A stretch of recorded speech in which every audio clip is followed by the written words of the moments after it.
Pasok na ang Creamline Cool Smashers at Galleries Tower High Risers sa quarterfinals ng 2024 to 2025 PVL All-Filipino Conference. Ang detalye sa ulat ni teammate Bernadette Tinoy.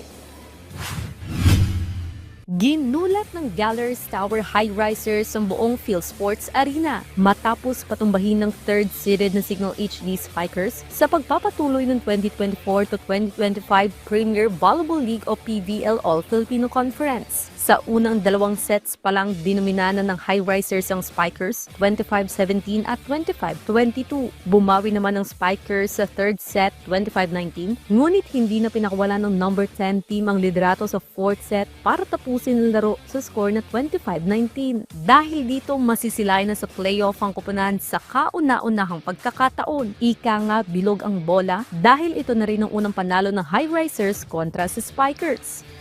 Nag-start in January, puro talo.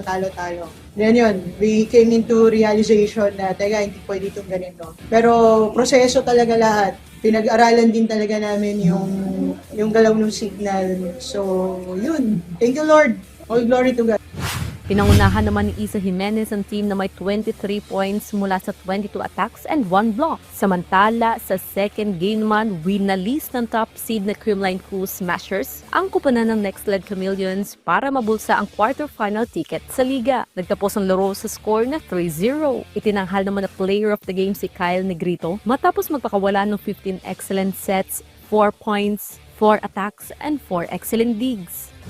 Siyempre, happy din yung team kasi siyempre maganda yung position namin papasok ng quarterfinals. Medyo makakapag-prepare kami ng medyo matagal. Yung about sa mga players naman talagang every time naman na pinapasok yan, ready naman talaga sila. Magsisimula ang PVL quarterfinals sa March 15 na gaganapin sa PhilSports Arena. Bernadette Tinoy para sa Atletang Pilipino, para sa Bagong Pilipinas.